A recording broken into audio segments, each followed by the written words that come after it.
대한민국 사람으로서 항상 이래 자부심이 있었는데 요즘은 참 그 자부심이 부끄러움으로 바뀌었습니다. 세워진 지도자들의 일탈의 모습이 드러나고 또 세워질 자들의 숨겨진 모습들이 드러난 걸 보면서 저 사람들이 저것들이 우리 백성을 다스렸나? 우리는 저들을 믿고 따라왔나? 생각하니까 너무너무 억울하고 괘씸하고 정말로 분통이 터질 때가 한두 번이 아닙니다. 영혼이 숨겨질 줄 알았는데 다 벗겨지잖아요. 드러나잖아요. 얻고 감추었는데 그들의 일탈의 모습들, 그것들이 다 드러나면서 온 국민이 다 알게 되었습니다. 아니라고 변명하지만은 사실이 드러났는데 무엇으로 감추는지 모르겠습니다. 이것을 바라보는 우리들은 참 절망하고 벗겨진 그들의 모습들은 부끄럽기도 하고 온 나라가 지금 정말로 부끄러이 거침없는 그런 나라가 되었습니다. 이 속에서 우리 믿는 자들은 과연 깨끗할까라는 물음표를 한번 던져보았습니다. 그래서 오늘 이 말씀을 한번 전했으면 합니다. 우리가 잘 아는 갈멜산에서의 450대 1의 가짜와 진짜의 싸움을 한번 얘기하려고 합니다. 여러분들 많이 들어보신 말씀이지만은 오늘 이 말씀을 좀 깊이 새겼으면 좋겠습니다. 살면서 느끼는 것은 무언가에 오랫동안 지속되다 보니까 부끄러움을 모르겠더라고요. 거기에 익숙해지니까 못 깨달아요. 무슨 이야기냐? 아, 저거는 다 들어본 이야기다. 다 해왔다 하면서 나의 지식과 경험을 내세우지만은 그 속에서 내게 주시는 주의 작은 음성을 못 깨닫는 겁니다. 그래서 우리는 어쩌면은 예수를 오래 믿은 게 하나님께 자랑거리가 될 수도 있겠지만은 어쩌면은 마지막 심판 때에 가장 수치스러운 심판의 원인 될 수 있다는 사실을 우리는 기억해야 됩니다. 그러므로 오늘 말씀을 들으시면서 참 진짜 나의 참 모습이 무엇인가 한번 되돌아보고 주 앞에서 부끄럽는 그런 모습으로 서면서 날 주 앞에 갔을 때는 정말로 주 앞에 숨 것이 없는 그런 깨끗한 모습을 쓸 수 있는 우리 교우들이 되었으면 좋겠다는 말씀으로 이 말씀을 드리고자 합니다. 오늘 말씀 제목을 머뭇거리지 말라 그랬습니다. 머뭇거리다, 다른 말로 지체하다, 주춤하다 그런 말 되겠죠. 말이나 행동을 딱 잘라서 하지 못하고 자꾸 망설이는 것. 국어사전에 그렇게 정리하고 있습니다. 어떤 행동을 분명히 하기는 해야 되는데 이것이 맞는지 아닌지 신념이 없을 때에 하는 모습이 바로 머뭇거리는 모습이죠. 또는 행동의 향방을 압니다. 아, 이것이 맞다라고 알기를 알아요. 그런데 행하기 전에 유불리를 계산하는 겁니다. 계산기 들여보니까 이게 맞는데 가서는 안 되고 안 갈 일로 관련이 뭐가 그렇고 그래서 주춤되는 것을 우리가 머뭇거리다 그렇게 표현합니다. 이 모습이 우리 신앙의 가장 부끄러운 모습이 됩니다. 여러분, 하나님이냐 만몬이냐 즉 물질이냐 둘 사이에서 하나를 택하는 겁니다. 세상을 좋아하면 만몬을 택하고 아니면 하나는 택하라는 겁니다. 중간에서 이리 갈까 저리 갈까 하지 말라는 겁니다. 이 중간의 모습이 주님 보시기에 가장 추한 모습이고 제가 생각해도 가장 부끄러운 성도의 모습이라 저는 그렇게 봅니다. 믿음으로 아브라함은 하나님 약속 땅으로 가라는 명령을 받고 그대로 순종하였다. 그는 가야 할 곳이 어딘지 모르는 채 떠났다라고 성경은 말합니다. 결코 결단하기 쉽지 않은 그런 상황이었지만은 하나님을 절대적으로 신뢰하고 명령에 순종한 그 모습을 하나님은 의인으로 인정해 주셨습니다. 그가 인정받은 것은 이 양갈래 선택길에서 머물지 않았다는 겁니다. 가라 했을 때 이해하고 즉시 주를 따랐다는 겁니다. 사실 아브라함은 자기 고향에서 유지였습니다. 나이, 재력, 나름의 지위도 있는 사람입니다. 남은 여생을 편히 보낼 수 있는 그런 조건이었지만은 명령에 군말 없이 순종했습니다. 그렇다 그 가는 길이 편안함과 안전이 보장되느냐? 그것도 아닙니다. 미지의 상태입니다. 무정부 상태였기 때문에 어디서 어떤 일이 당할지 아무도 모르는 시대였죠. 이렇게 안전보장도 없고 장래 보장도 없는 그 길을 가라고 했을 때에 누구라도 한 번쯤은 심히 고민했을 겁니다. 어쩌면 친척이 만류했고 친구들이 당부했고 아니면 아내 사라까지도 가지 말자고 그렇게 했을지도 모릅니다. 하지만 그는 주저없이 말씀에 순종을 했습니다. 우리는 믿음의 사람들입니다. 내 믿음이 사람에게 인정받기도 어렵지만은 하나님께 인정받기는 얼마나 더 어렵겠습니까?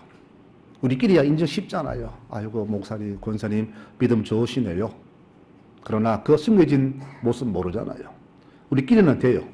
그런데 정확한 주 앞에서 인정받기는 그리 쉽지 않을 겁니다. 근데 하나님께 인정받을 정도면은 아브라함 믿음이 얼마나 좋았을까 그런 생각을 자주 해봅니다. 근데 그런 아브라함이 아들을 얻었습니다. 얼마나 귀했을까요? 이게 말로 표현이 안 되는 그런 기쁨이었겠죠. 요즘 우리 권사님들끼리 보면은 핸드폰 속에 손주들 걸어놓고 늘 봅니다. 그거 가지고 자랑하고 참 보기 좋습니다. 얼마나 귀한 손주들입니까?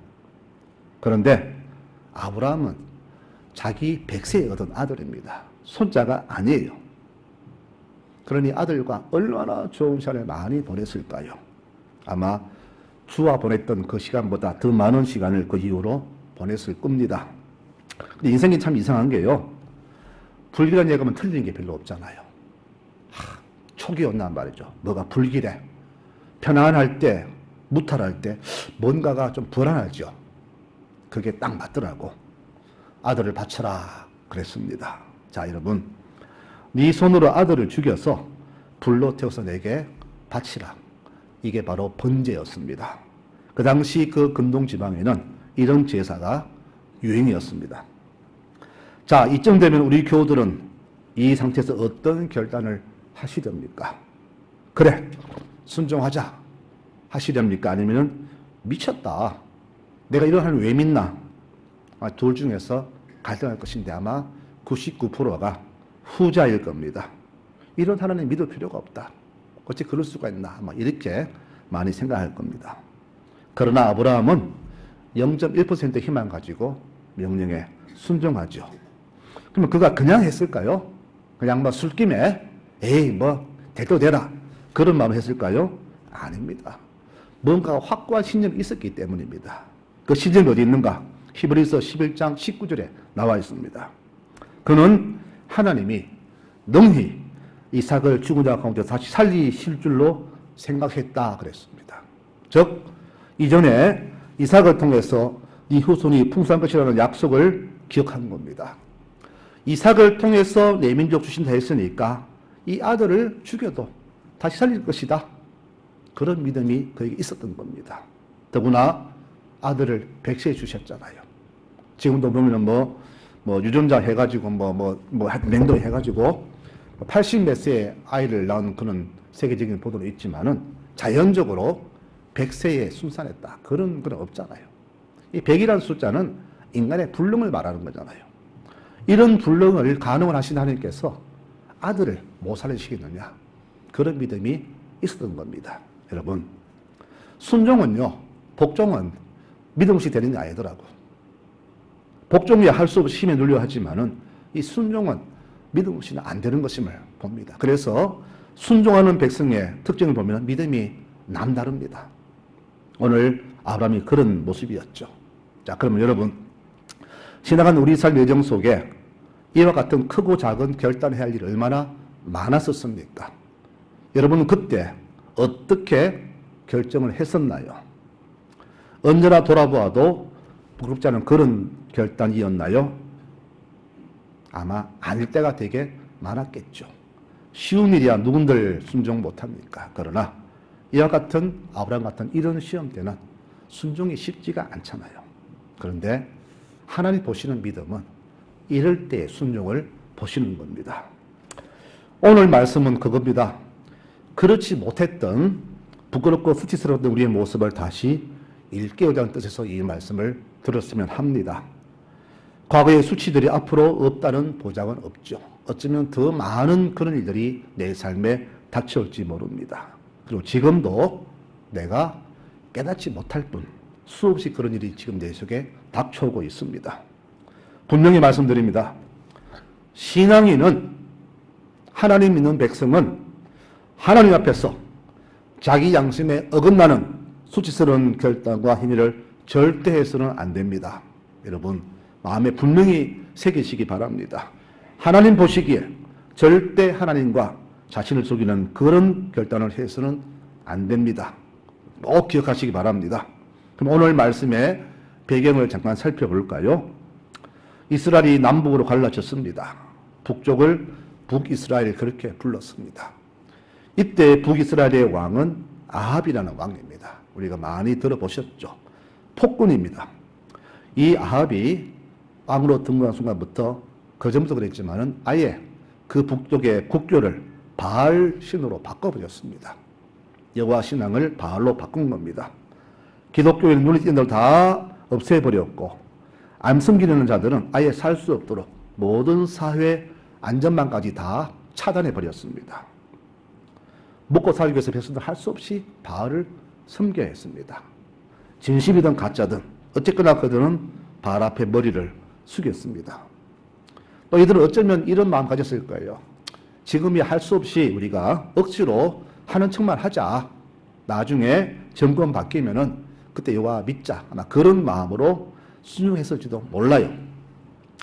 근데요, 놀라운 것은 자신도 모르게 바알로 자기가 순화된 겁니다. 우리 가랑비에 옷 젖은 줄 모르듯이 이들이 살기 위해서 바알을 접한 순간부터 이 악한 영이 들어오면서부터 온 나라가 바알 신앙으로 그렇게 물들게 된 겁니다. 자, 여러분, 그 바알이 누구냐? 그 가나안의 토속 신인데, 그들이 믿던 신인데, 이 신은 비를 내리고 농사를 풍년해주는 풍요신이라 그렇게 바알을 소개했습니다. 자, 한번 보십시오. 40년 광야 생활 마치고 들어갔는데 가보니까 이 가나안은 신천지입니다. 자기들은 눈 뜨면은 떠나야 했고 해 지면은 천막 살았는데 이들은 와보니까 집을 짓고 삽니다. 비가 와도 괜찮아요. 바람 불어도 괜찮습니다.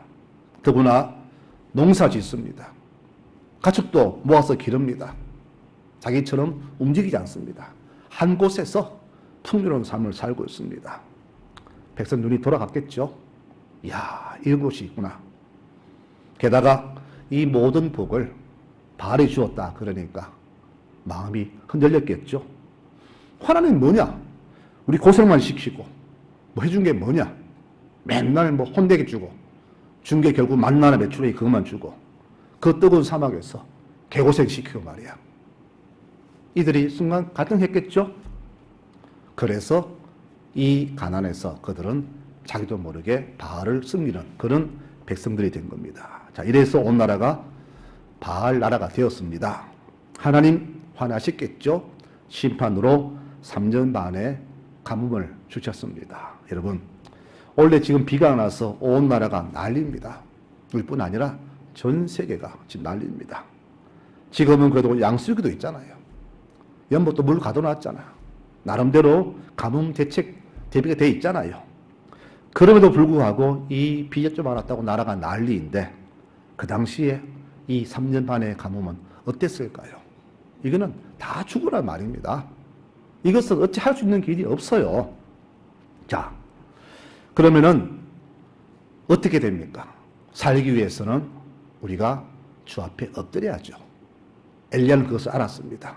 그래서 이 백성이 살기 위해서는 다시금 여호와 신앙을 바꿔야 되겠다.